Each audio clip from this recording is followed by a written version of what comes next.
잘들 지냈어요? 네. 네. 오늘 표정들이 아주 밝아요. 네, 좋습니다. 자, 우리 지난 시간에 공부한 거 좀 복습하고 오늘 4장을 마쳐야 되겠는데 오늘 내용이 아주 중요합니다. 누가 먼저 복습을 할까요? 네. 자, 눈길들 피하지 마시고. 네. 우리 아무래도 지난 시간에 우리 두 분이 못 왔기 때문에요. 네. 아, 그렇구나, 진짜. 네, 지난 시간에 못 왔기 때문에. 천상 우리 반장이 관례상. 예, 어쩔 수 없이 제가 해야 될 것 같습니다. 그래야 될 것 어차피 같아요. 돌을 맞을 바에 먼저 돌을 맞겠습니다. 우와, 멋있다. 아니, 복습하는 게 무슨 돌을 맞는 거야. 그러네요. 표현이 좀 잘못했습니다. 예. 네, 표현이 적절해요. 네네네. 자, 일단은요, 지금 갈라디아 교인들의 상황을 좀 알아야 될 것 같습니다. 율법주의자들이 일단 갈라디아 교인들의 마음을 흔들고 있거든요. 어떻게 흔드냐? 구원은 은혜로만 되는 게 아니다. 그래서 할례를 강조하고 있습니다. 네. 그래서 과거에 우리 조상들을 봐라. 그 모세 시절에 봐도 그때 당시만 해도 모세가 하나님께 율법을 받고 나서 십계명을 받고 나서 그때 당시엔 율법주의가 굉장히 율법이 굉장히 중요시되던 시점이었거든요. 그거를 강조를 하면서 율법의 강조를 많이 합니다. 율법주의자들이. 자, 그러니까 바울이 갈라디아 교인들한테 얘기를 합니다. 니네들이 나를 어떻게 처음에 받아들였느냐. 왜냐하면 바울이 지금 사실은 지병이 있거든요. 정확하게 알지는 못하겠지만 뭐 간질이라고 얘기는 하는데 일단 간질로 인한 약간 시력이 지금 사라지고 있는 상태입니다. 근데 그때 당시만 해도 시력이 사라진다는 건 하나님께 저주를 받는다. 이런 의미가 굉장히 강했거든요. 그런데도 갈라디아 교인들은 바울을 받아들였어요. 복음을 받아들였습니다. 그럼 니네들이 율법으로 날 받아들이는 게 아니지 않느냐. 사랑으로 날 받아들이는 거 아니냐. 그러면서 사랑의 완성을 얘기를 하는 거죠. 여기까지. 흥분을 좀 가라앉혀. 오늘도 어김없이 기대를 저버리지 않았습니다. 항상 2%가 좀. 그 2%는 항상 우리 목사님이 채워주시니까요. 해석도 잘해요. 바울이 간지를 알아서 눈이 안 보인 게 아니고 간지라고 시력은 아무 상관이 없어요. 그래. 그죠? 두 가지 설이 있다. 눈에 대한 질병에 관한 설과 또 일부 많지는 않지만 간지를 알았지 않겠느냐. 그것이 복음 전하는 사람으로서는 얼마나 치명적이었을까. 그런데 이제 대체적으로 성경 전체 정황상 우리 이제 복음주의 쪽의 학자들은 시력 쪽에 초점을 두는 거죠. 근데 문제는 뭐냐면 시력을 잃는다는 것은 당시 고대 사회나 또 특별히 히브리인들에게는 신에 대한 저주로 이해를 했단 말이에요. 근데 신의 저주를 받은 것과 같은 질병을 가진 바울이 복음을 전한다고 했을 때 이 갈라디아 사람들이 그걸 받았단 말이죠. 그렇다면 이미 그것은 율법이나 어떤 그런 샤머니즘 차원에서 극복한 사람들 아니에요. 그렇죠? 모든 측면에서. 누가? 갈라디아 사람들이 그걸 개의치 않고 그런 질병을 안고 있는 바울의 복음을 그들이 받아들였기 때문에. 그런데 문제는 그 이후에 그들이 다시 옛 것으로 회귀하는 것에 대한 강렬한 지적이 오늘 이제 우리가 다룰 내용이 됩니다. 자, 복습은 우리 반장이 잘했어요. 박수 한번 합시다. 왜 하필이면 시력이 안 좋은 거를 이렇게 저주를 받았다고 생각하는 거예요? 그거는 고대 사람들의 그냥 인식이에요. 미신 같은 이런 거예요? 그렇죠. 병이 있으니까 뭐 그런 거. 나이 하나의 들면 다 안 보죠. 그 미신으로 봐야죠. 제가 요즘에 점점 침침해져가지고. 노안하고 구분을 좀 하셔야 돼요. 제가 죄송합니다. 자, 오늘 본문은 21절서부터죠. 4장. 우리 상훈 학생부터 2절씩. 대개 말하라. 율법 아래에 있고자 하는 자들아, 율법을 듣지 못하느냐. 기록된 바 아브라함에게 두 아들이 있으니 하나는 여종에게서 하나는 자유 있는 여자에게서 낳았다 하였으며 여종에게서는 육체를 따라 낳고 자유 있는 여자에게서는 약속으로 말미암았느니라. 이것은 비유니 이 여자들은 두 언약이라. 하나는 시내 산으로부터 종을 낳은 자니 곧 하갈이라. 이 하갈은 아라비아에 있는 시내산으로서 지금 있는 예루살렘과 같은 곳이니 그가 그 자녀들과 더불어 종노릇하고 오직 위에 있는 예루살렘은 자유자니 곧 우리 어머니라. 기록된 바 잉태하지 못한 자여 즐거워하라. 산고를 모르는 자여 소리질러 외치라. 이는 홀로 사는 자의 자녀가 남편 있는 자의 자녀보다 많음이라 하였으니 형제들아 너희는 이삭과 같이 약속의 자녀라. 아멘. 아멘. 오늘 수업 갈라디아서 14강 두 여자. 네, 오늘 내용이 뭐 쉬울 듯하지만 결국 쉽지 않은 내용으로 구성이 돼 있어요. 그래서 좀 정신을 바짝 차리고 성경을 좀 봐야 되는데 네. 어차피 오늘 내용은 구약을 배경으로 지금 설명을 하고 있기 때문에 우리가 구약을 찾아가지 않으면 안 돼요. 자, 우선 찾아가기 전에 오늘 본문만 놓고 한 가지씩 좀 설득을 좀 해나가도록 하십시다. 자, 21절을 볼까요? 내게 말하라. 율법 아래 있고자 하는 자들아 율법을 듣지 못하였느냐. 자, 우선 오늘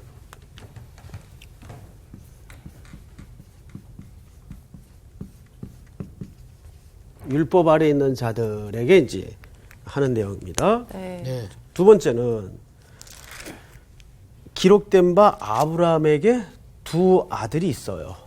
그렇죠? 아브라함에게 두 아들이 있어요. 네. 자, 근데 이 아들은 어떤 아들들인가? 하나는 여종에게서. 여종에게서. 또 하나는 자유 있는 여자. 여자에게서.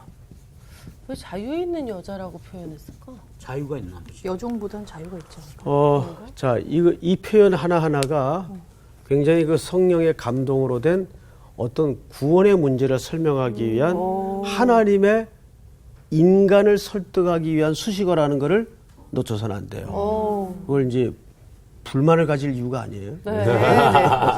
네, 자, 그 다음에 성경을 보십시다. 네. 자유 있는 여자에게서 낳다 하였으며 여종에게서 난 여자를 뭐라 그랬죠? 육체를 따라 낳고 육체. 그 다음에 자유하는 여자에게서는 약속으로 말미. 약속. 이 단어 하나하나가 어마어마한 내용들을 담고 있기 때문에 잘 들으셔야 돼요. 네. 자, 낳고 자유 있는 여자에게서 약속으로 말미암았느니라. 이것은 뭐라고요? 비유. 옳지. 이것이 비유예요. 네. 근데 뭐에 대한 비유인가 잘 보세요. 비유니 이 여자들은 두 뭐예요? 언약. 언약. 그러니까 무슨 언약에 대한 비유죠? 두 언약. 그렇지. 언약에 대한. 두 언약에 대한 네. 비유란 말이에요. 이런 비유라는 게 뭐죠? 비유라. 우리 예수님은 비유라는 교육 방식을 통해서 메시지를 잘 드러내셨고 또 전달도 하셨어요. 네. 자, 비유가 뭐예요? 비유. 우리가 뭐 설명할 때도 비유를 가끔 하죠. 네. 뭐 우리 상훈 형제 내가 이제 가끔 놀리긴 하지만은 굉장히 귀여운 인상이잖아요. 그렇죠. 아, 좀 그렇지는 않은데. 이제 제발 좀 안 했으면 좋겠어요. 뒤에서 아유, 귀엽네. 포기하시는 거지. 자, 예를 들어서 우리 상훈 학생이 얼마나 귀여운 줄 사람들이 혼자 있을 때는 모르죠. 딱 김상훈이라는 학생이 하나 딱 있을 때는 몰라. 그런데 예를 들어 옆에다가 험상궂은 사람 하나를 광우. 예. 광우 학생이 왜 험상궂어요? 우리 카메라 감독님 같은 이제 세워놓으면은 상훈 학생이 좀 귀엽게 생겼구나. 그러니까 파라라는 말이 옆에, 볼래라는 말이 두다. 그러니까 옆에 무언가를 둠으로써 본의를 드러내고자 하는 교육 방식을 비유법이라고 얘기합니다. 그래서 예수님이 구원을 설명할 때도 씨 뿌리는 자의 비유를 설명하시고 천국을 설명할 때도 밭의 비유를 통해서 천국을 설명하잖아요. 그러니까 그렇듯이 우리 일상생활 속에 누구나 이해할 수 있는 그런 일상의 스토리를 활용하시는 거예요. 그걸 이제 보통 비유법이라고 하는데 여러분 고대 이 시대에 애가 없는 문제 또 아이를 낳는 문제는 누구나 일상에서 겪어내야 되는 문제란 말이에요. 그리고 벌어질 수 있는 일이고 그래서 이제 여기에 아브라함이 샘플로 등장을 하는 거예요. 무엇을 위한? 두 언약의 의미를 위한. 자, 이 이야기를 이제 구약으로 돌아가서 바울이 왜 꺼냈는가를 한번 보십시다. 창세기 16장.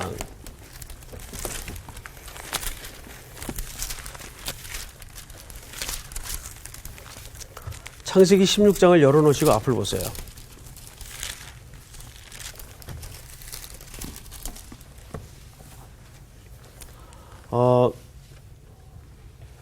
오늘은 그 다룰 내용이 많으니까 제가 이렇게 질문을 하는 사람만 대답하세요.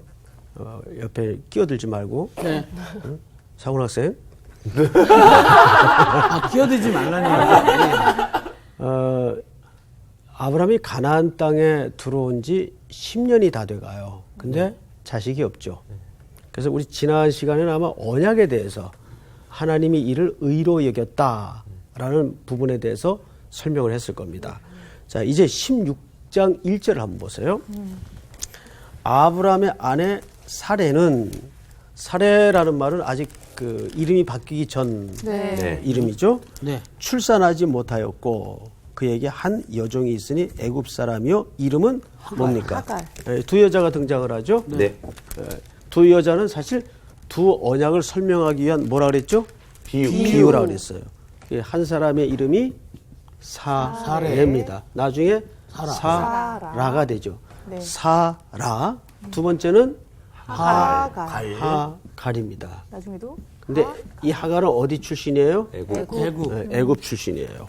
이렇게 두 여자가 이제 있는데 사레는 아브라함의 정식 부인이에요. 근데 하갈은 사레의 종이죠. 이런 이제 관계를 잘 들으세요. 2절 사레가 아브라함에게 이르되 여호와께서 내 출산을 허락하지 아니하셨으니 원하건대 내 여종에게 들어가라.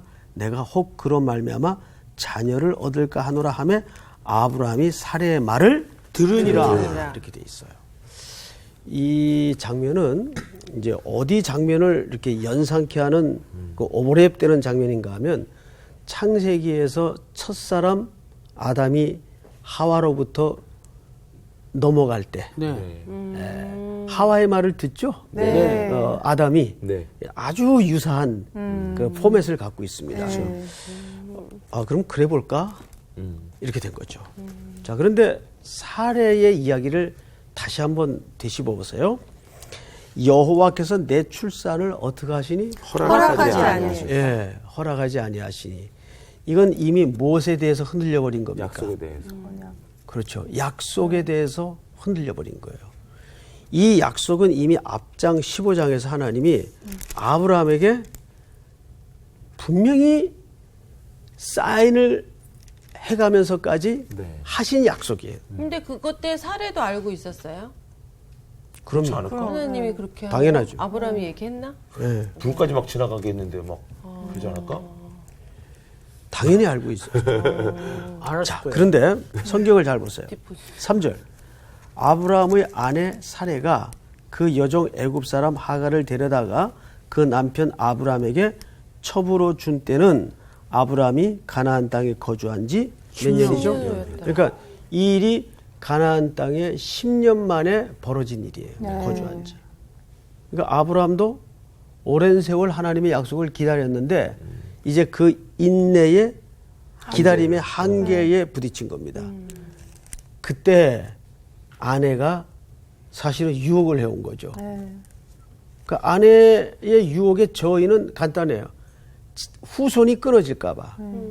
자, 그런데 이것은 뭐에 대한 염려일까요? 이러다가 두 가지 측면이 있겠죠. 이러다가 첫째는 현실적인 문제. 우리 집안의 대가 끊어질 것 같고, 또 하나는 하나님의 약속이 망신을 당할 것 같고. 그래서 이 아브라함의 행위에 대해서 사실 인간적으로는 굉장히 연민이 가요.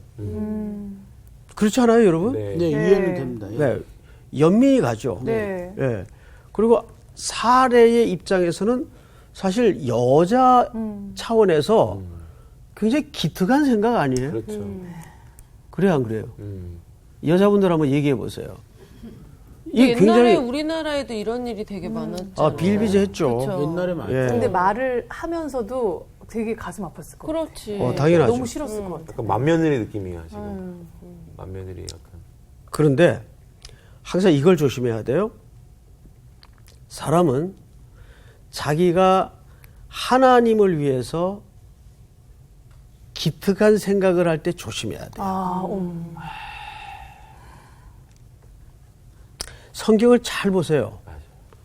사울이 하나님을 위해서 기특한 생각을 하다가 넘어져요. 네. 그가 기특한 생각 중에 하나가 뭐냐 하면 하나님이 다 죽이라고 했는데 아말렉을 네. 남겨두죠. 네. 남겨둔 이유가 예배 드리려고 네, 남겨뒀어요. 제사. 제사 때 쓰려고. 네. 그거 기특하지 않아요? 다윗도 그렇죠. 그랬어요. 다윗도 마찬가지죠. 자, 여기에 우리는 신앙이 사실은 은혜 받을 때 넘어진다는 이유가 그래서 네. 나오는 말씀이에요. 은혜가 막 밀물처럼 떠밀려 올 때 우리는 도를 넘어가요. 네. 오버하게 되는구나. 그거는 오버라는 개념도 맞는 개념인데 오버라는 개념보다 더 나쁜 개념이죠. 하나님이 원하는 번지수하고는 다른 번지수를, 그렇죠. 방향으로 잘못 찾아가는 거죠. 그래서 항상 내 속에 막 평화가 밀려오고 은혜가 밀려오고 조심해야 돼. 할 때 한 조심해. 걸음 물러날 줄 아는 이 균형이 이게 절제의 미라 그러죠, 그걸. 네. 신앙의 절제의 미. 되게 그래서 교회에서도 보면요, 교회 공동체를 어렵게 만드는 분이 다 신앙이 소위 좋다는 사람들이에요. 맞아요. 열심히 있다는 사람들이. 그냥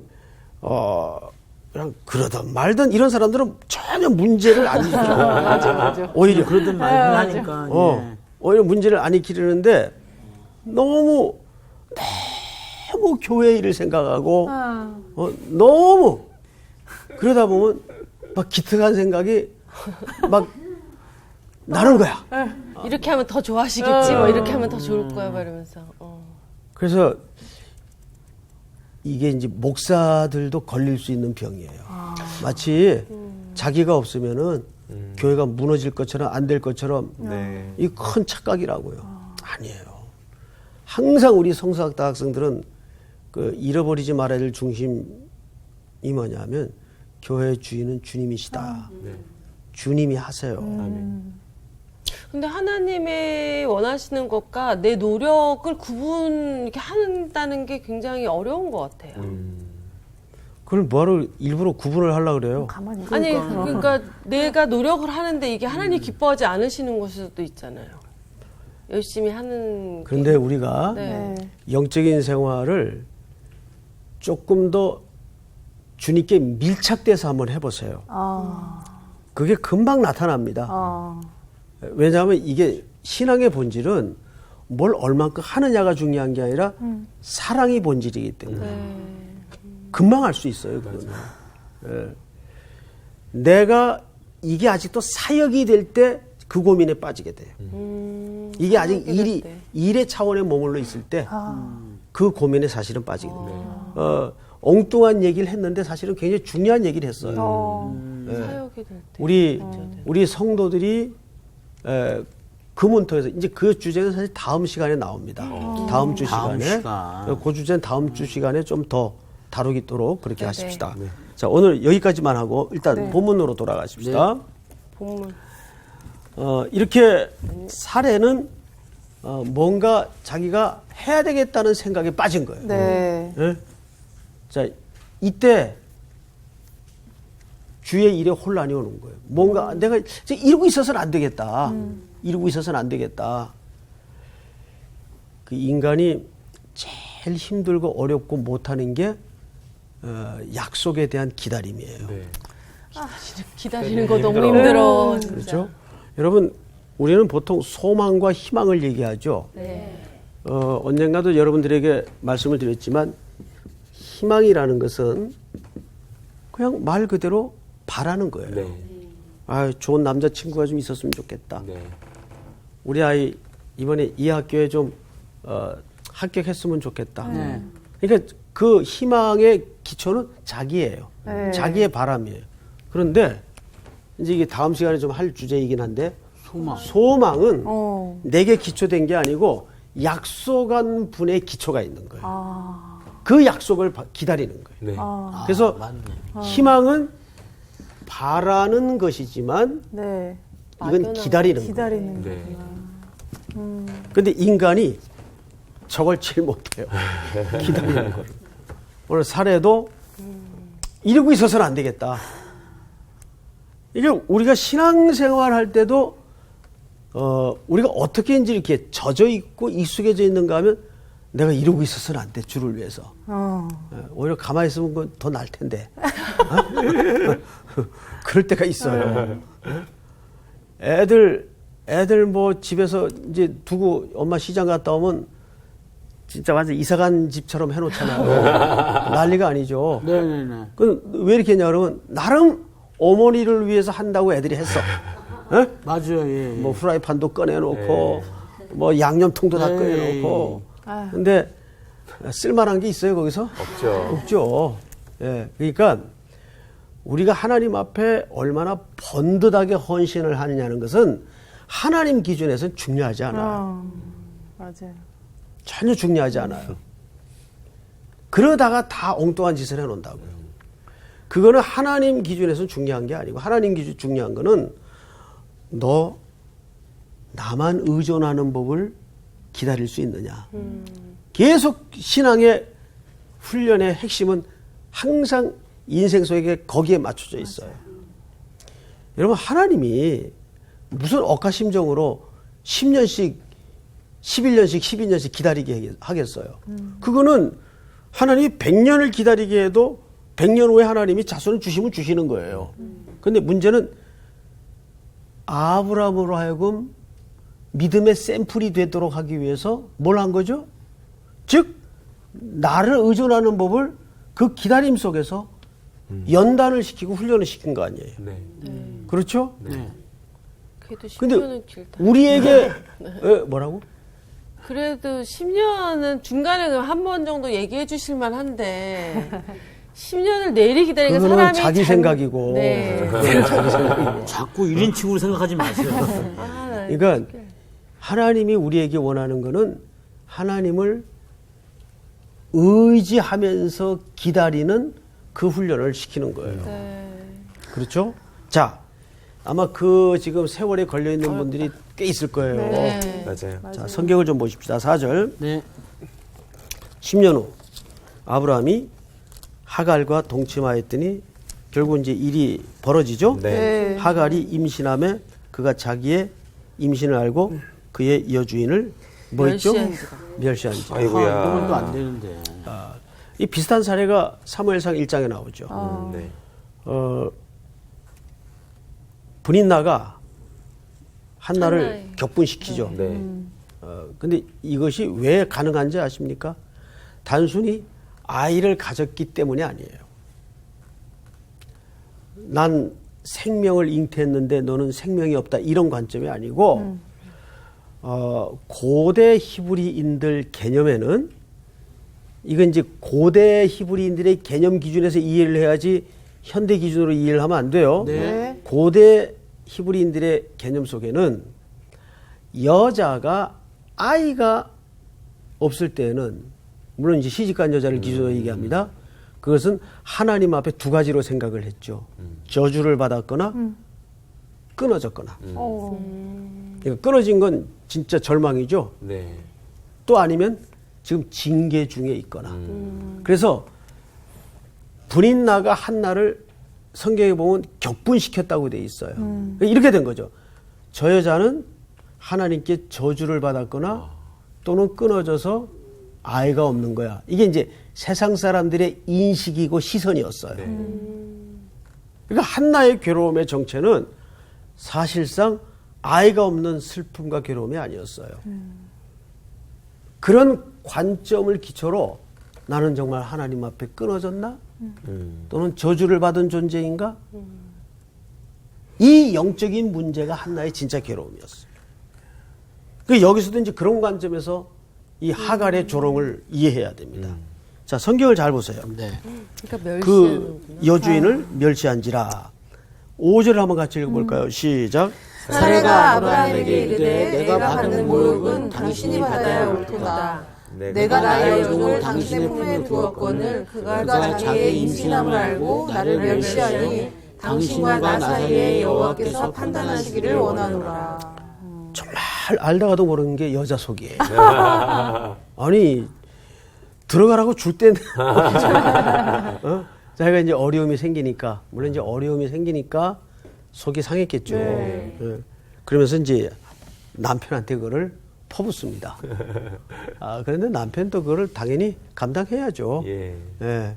자, 6절을 한번 볼까요? 아브라함이 사례에게 이르되 당신의 여종은 당신의 수중에 있으니 당신의 눈에 좋을 대로 그에게 행하라 하며 사례가 하갈을 학대하였더니 이제 집안 싸움이 본격적으로 시작이 된 겁니다. 자, 여기에서 우리는 아브라함의 이 미온적인 태도에 대해서 굉장히 좀 화가 나요. 네. 집안일은 누가 정리를 해줘야 돼요? 아버지. 집안의 마지막 책임자는 가장. 가장이죠. 남자의 자리는 책임을 지는 자리입니다. 세상에 제일 못난 남자가 여자 탓하는 거예요. 그렇죠. 여자 탓하는 남자가 제일 못난 남자예요. 맞아요. 성경에도 남자와 여자의 가치는 같으나 역할은 달라요. 그 역할 중에 가장 중요한 역할이 책임을 지는 역할이에요. 그래서 아담이 책임을 진 거예요. 네. 왜 저를 보고 얘기했어요? 아담이니까. 날 보고 얘기하면 이상하잖아. 오빠. 책임 잘 지잖아요. 귀여운 아담이니까. 자, 책임자. 성경을 한번 보십시다. 이렇게 해서 이제 집안에서 사실상 두 여인 사이에 이 생명의 문제로 갈등이 벌어지죠. 자, 근데 이것은 뭐라 그랬어요? 비유라 그랬죠. 비유. 네. 그럼 무슨 얘기가 됩니까? 바로 이 사례의 갈등과 하갈의 갈등이 우리 내면의 영적인 갈등이에요. 사실은. 이 싸움이 계속 있어요. 예, 우리 신앙생활 속에도. 네. 저게 고대 옛날에 있었던 무슨 사건이 아니고 저거를 적용하자면 오늘 우리 내면에 벌어지고 있는 지독한 격렬한 싸움이에요. 그 이유를 좀 볼까요? 7절. 우리 반장이 한번 읽어보세요. 여호와의 사자가 광야의 샘물 곧 술김 샘 곁에서 뭐라고 쓴 거죠 이게? 왜 그래? 다시 한번요. 여호와의 사자가 광야의 샘물 곧 술김 샘 곁에서 그를 만나 이르되 사례의 여종 하갈아 내가 어디서 왔으며 어디로 가느냐 그가 이르되 나는 내 여주인 사례를 피하여 도망하나이다. 여호와의 사자가 그에게 이르되 내 여주인에게 돌아가서 그 수하에 복종하라. 여호와의 사자가 또 그에게 이르되 내가 내 실을 크게 번성하여 그 수가 많아 셀 수 없게 하리라. 계속해서 여호와의 사자가 또 그에게 이르되 내가 임신하였은즉 아들을 낳으리니 그 이름을 이스마엘이라 하라. 이는 여호와께서 내 고통을 들으셨음이니라. 그가 사람 중에 들나귀 같이 되리니 그의 손이 모든 사람을 치겠고 모든 사람의 손이 그를 치치며 그가 모든 형제와 대항해서 살리라 하니라. 네. 자, 여기 보세요. 드디어 여종에게서 낳은 아들이 생기죠. 네. 자, 이 사람의 이름이 그 유명한 이스마엘. 이스마엘이 됩니다. 이스마엘. 이스마엘이요? 이스마엘은 여종에게서 났어요. 네. 자, 근데 이 여종을 갈라디아서에서는 뭐라 육체를 따라 났다고 했습니다. 네. 왜 육체를 따라 났다고 표현했을까요? 이것은 하나님의 계획이나 언약을 따라 난 자녀가 아니기 때문입니다. 네. 자, 잘 이해하세요. 언약을 따라 나지 않은 모든 것을 뭐라고요? 육체. 육체를 따라 났다 그래요. 자, 육체를 따라 났다는 것은 정말 말 그대로 아브라함이 자기 실력으로 낳은 아들이에요. 뭔 말인지 알겠어요? 네. 그래서 자기 힘으로 낳은 아들이기 때문에 육체를 따라 났다 그래요. 자기 힘. 네. 자, 이것이 메인 포인트입니다. 네. 네. 그러니까 성도에게는 두 가지 패턴이 있어요. 자기 힘으로 사는 사람과 하나님의 주시는 힘으로 사는 사람. 자기 힘이 아닌. 자, 그 다음에 성경을 좀 읽을게요. 15절. 하갈이 아브라함의 아들을 낳음에 아브라함이 하갈이 낳은 그 아들을 이름하여 이스마엘이라 하였더라. 16절 다 같이 시작. 하갈이 아브라함에게 이스마엘을 낳았을 때 아브라함이 86세였더라. 이때 86세입니다. 그리고 이제 드디어 유명한 창세기 17장으로 넘어가십니다. 네. 자, 우리 수지자매가 네. 1절서부터 좀 읽어주세요. 아브라함이 99세 때에 여호와께서 아브라함에게 나타나서 그에게 이르시되 나는 전능한 하나님이라 너는 내 앞에서 행하여 완전하라. 네. 자, 저기 수지자매 네. 17장 1절에 아브라함의 나이가 몇 세 때 나타나십니까? 하나님께서? 99세. 99세 때. 그러면 86세 때는 누구를 낳았죠? 이스마엘을 낳았어요. 그리고 몇 년 만에 성경에서 하나님이 아브라함에게 나타났냐면 13년. 13년 만이죠. 13년 만에. 그러니까 17장과 16장 사이에는 13년이라는 간격이 있어요. 이 간격 동안에를 우리는 이제 보통 하나님의 침묵의 시간이었다. 아브라함에게 일절 개입하시거나 나타나는 기록이 없어요. 자, 그런데 17년 만에 나타나서 수의자매 방금 읽었죠? 13년 만에 나타나셔서 아브라함에게 처음으로 하신 말씀이 뭐예요? 나는 전능한 하나님이라 너는 내 앞에서 행하여 완전하라. 두 마디를 하시죠. 네. 첫째는 뭐예요? 나는 하나님. 전능한 하나님이라. 네. 두 번째는 너는 내 앞에서 행하여 완전하라. 행하여 완전하라. 무슨 얘기일까요? 이제 그 약속을 하셨으니까 그 아기를 낳는 아기를 어떻게? 이제 자손을 아닙니다. 육체에 생각은 나는데. 하나님이 없이 살았던 13년이 있다면 하나님이 원하는 삶으로 이제 살아라? 네. 아니래요. 좋아요. 자, 보세요. 13년 만에 긴 침묵을 깨고 하나님이 아브라함에게 먼저 개입하셔서 네. 침묵을 깹니다. 침묵을 깬다는 거는 이제 관계를 회복하는 동시에 네. 야단치겠다는 얘기거든요. 네. 우리 집에서도 제일 힘들고 어려울 때가 부모가 분명 내가 잘못한 걸 알고 계시고 맞아요. 화가 났는데 말 안 해. 아무 소리를 안 해. 완전 야, 무서워. 진짜. 아우. 차라리 혼을 근데 내시고. 어느 날 앉아봐. 수지야 너 와서 좀 앉아라. 너무 싫어. 차라리 나 그게 낫다. 차라리 낫지. 아니 빨리 했어야죠. 차라리 낫지. 그치 13년 만에 오래. 나 앉아라. 네. 앉아라. 그러면은 올 것이 왔구나 하지만 이제 그 터지면 되는 거거든요. 네. 그리고 이제 야단을 되게 13년 맞아요. 만이면 까먹었겠다. 그러니까 뭐 잘못했는지. 나는 전능한 하나님이라는 말 속에는 무서운 책망이 있는 거예요. 왜일까요? 그게 왜 책망일까요? 너 왜 내 보세요. 약속 안 듣는다? 내 말 안 들어? 나를 못 믿었냐 나는 이거지. 전능한 하나님이다. 무슨 말인지 알겠어요? 네. 나는 전능한 하나님이다. 죽은 것에서도 무에서도 유를 창조하시는 하나님이다. 너 왜 내 약속을 못 믿고 기다리지 않았느냐. 아유. 이 책망이 이 짤막한 한 단어 속에 녹아져 있는 거예요. 아유. 네. 나는 전능한 하나님이라. 그리고 행하여 완전하라는 말은 무슨 말일까요? 이제 너 믿어라. 나랑 약속한 거 있지? 네. 그 약속한 게 이제 뭐예요? 아들을 줄 거다. 줄 거다. 아니지. 아니 그 자손을 모래처럼 별처럼 자식은 이제 많이 아니지. 아니지. 너든지 나든지 이 약속을 어길 때는 어떻게 한다 그랬어요? 죽인다. 반드시. 그럼 그 둘 중에 누가 죽어야죠. 죽어야죠. 그래서 그리스도께서 죽으시는 거예요. 그래서 성경을 잘 보세요. 2절 안수희 자매 다시 계속 읽어보세요. 내가 내 언약을 나와 너 사이에 두어 너를 크게 번성하게 하리라 하시니. 여기 바로 꺼내는 주제가 언약이죠. 네. 너하고 나하고 맹세하여 언약하지 않았느냐. 그 언약에 담아진 내용은 뭐냐면 너든지 나든지 약속을 깨는 자는 죽는다. 그럼 지금 누가 죽어야 되죠? 약속 깬 자가 누구예요? 아브라함. 아브라함이 죽어야죠. 그래서 대신 그리스도께서 죽으시는 거예요. 사실 오늘 이 이야기는 그리스도께서 대신 죽으시는 그 이야기를 이 설명 속에 담아내고 있는 거죠. 그래서 보세요. 그리고 나서 이 온 가족에게 명령한 내용이 뭐냐면 할례예요. 네.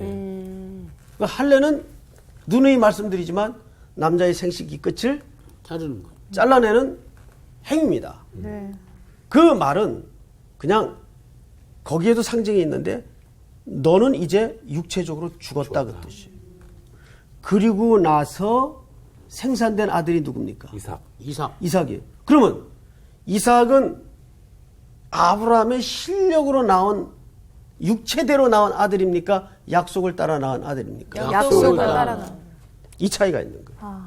여기에서. 그래서 이삭을 우리는 보통 아브라함의 자손이라고도 하지만 네. 성경 전체에서는 약속의 자손이다. 이 약속은 물론 약속의 주제와 실체는 하나님이시기 때문입니다. 그 중간에 뭐가 개입되어 있죠? 할례. 할례라는 말은 그리스도께서 할례는 훗날 세례가 되죠. 네. 그리고 나아가서는 십자가의 사건이 결국은 육체적으로 죽는 거예요. 그래서 이삭을 통해서 그 하나님이 주신 씨, 그 이삭을 통해서 누가 오시도록 돼 있어요? 예수 그리스도께서 오시는 겁니다. 대신 죽기 위해서. 그래서 아브라함이 잘 보세요. 이 아브라함이 믿음의 조상이라고 말할 때는 믿음이 좋아 믿음의 조상이 아니에요. 네. 얼마나 믿음이 전적으로 하나님의 은혜인가를 누구보다도 잘 설명할 수 있는 샘플이 아브라함이기 때문입니다. 네. 아브라함이 믿음이 좋아서 믿음의 조상이 아니라. 이해가 되죠? 네. 예. 이제 남은 이야기가 좀 더 많은데 모자라는 부분 다음 시간에 또 하기로 하고 네. 네. 오늘 공부는 여기서 끝. 야.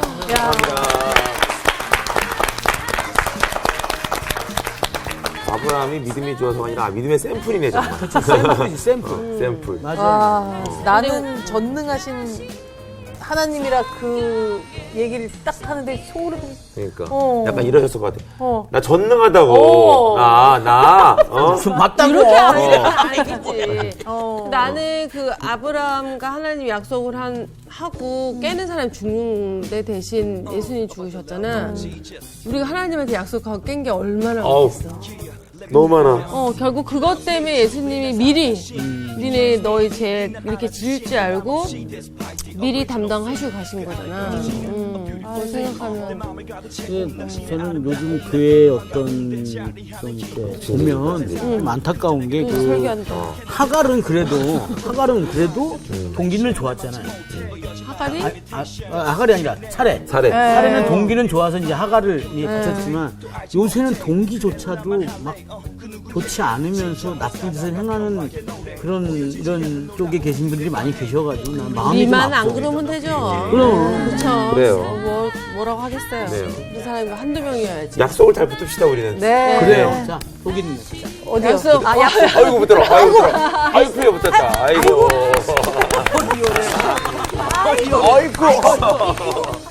이번 주 퀴즈입니다. 갈라디아서에서 바울이 율법을 비유하는 표현은 무엇인가요? 1번 어린아이, 2번 초등학문, 3번 중등학문. 정답을 아시는 분은 CBS 성서학당 홈페이지에 정답을 올려주시거나 우편으로 보내주시면 됩니다. 보내실 곳은 서울특별시 양천구 목동 서로 159-1 CBS 성서학당 담당자 앞입니다. 연락처를 꼭 남겨주세요.